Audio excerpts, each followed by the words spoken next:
Have you ever had a problem at the bank either getting a business loan, an individual loan? You have to wait online, you're waiting on a car line, there's no money in the ATM machine, or the ATM machine isn't working at any particular point in time?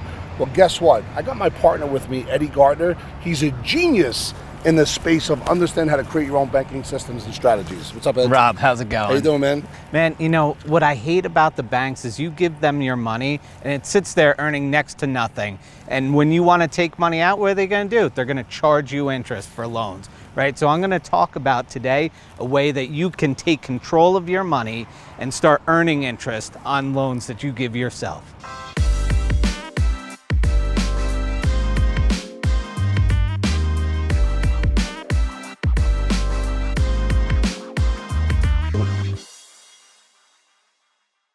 So look, today we're going to talk about becoming your own bank. And what do I mean by that, right? It's not talking about opening up a bank itself. What we're talking about is using a vehicle and funding money into it, and then being able to leverage that money out to create arbitrage and to actually gain interest on money that you're taking out, really taking control and having control of your money and your assets at all times, much like the banks do. So who is this for? Really, we're looking at people usually 25 to 65. Could you be younger? Yeah, you could probably be as young as 18 to get one started, but you need to have some savings, right? So generally you'd consider having about 10,000 to get one started. So from 25 years old, you probably have 10,000 that you have sitting in a bank right now earning next to nothing, right? So you can take that and start to put that to use in one of these policies. And then, you know, you have the mindset that you want to build wealth, right? This isn't for somebody that's just looking to work their 9 to 5, go home, kind of relax. They want to build wealth, they want to grow, they have an entrepreneurial mindset. So the first step is we have to create a life insurance policy, and stay with me, right? This is not your typical term insurance. It's not the same thing that you get through work, right? This is a specific type of policy, and we're using whole life insurance, right? So step one is to get a whole life insurance policy. That entails going through a medical qualification, right? You have to fill out some questions. Maybe somebody comes to your house and sets up, does an exam. And that's how we begin to set this policy up. So step two, right, is we're actually going to design the policy, right? So if you think about a whole life insurance policy, and maybe you've seen them, maybe you haven't, maybe you're like, look, somebody showed me a whole life policy and it takes like years to get the cash value in them.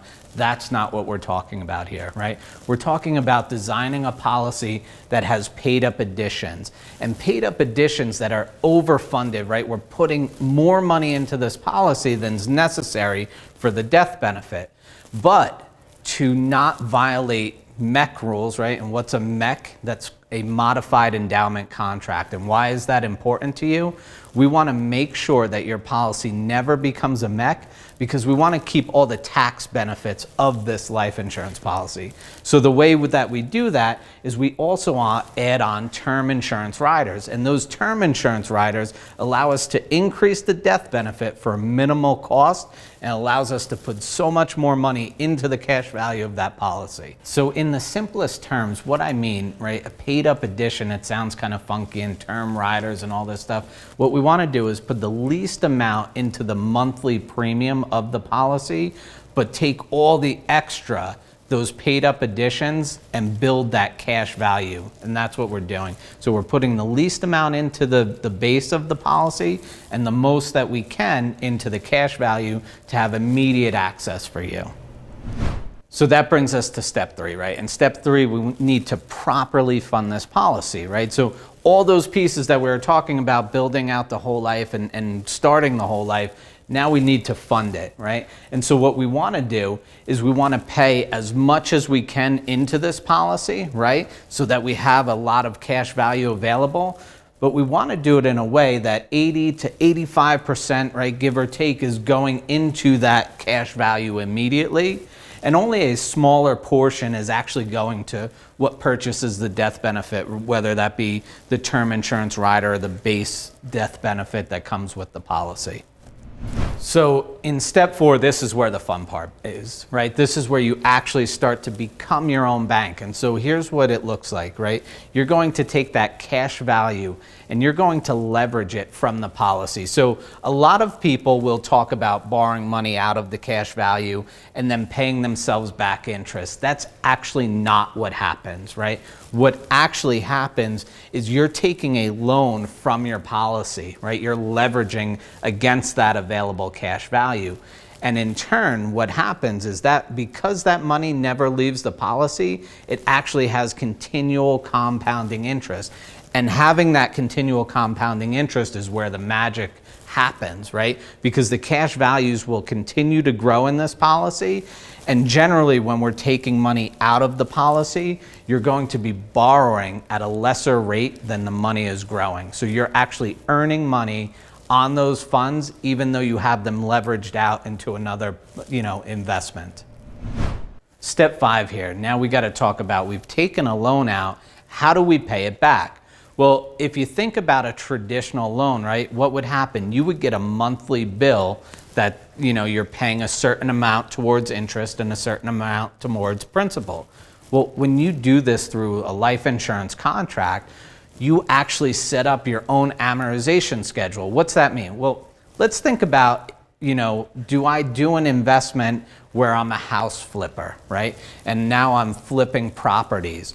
And what's one of the biggest challenges with flipping properties? Carrying cost of those mortgages. Well, what if you didn't have to pay that back right away? And what if you could wait until that property was sold?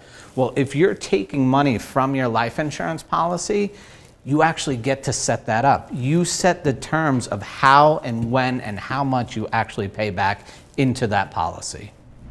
So why does this work, right? So let's think about, the first thing that happens is your cash value continues to grow, and it grows at a much better rate than anything right now offered by banks or really anywhere.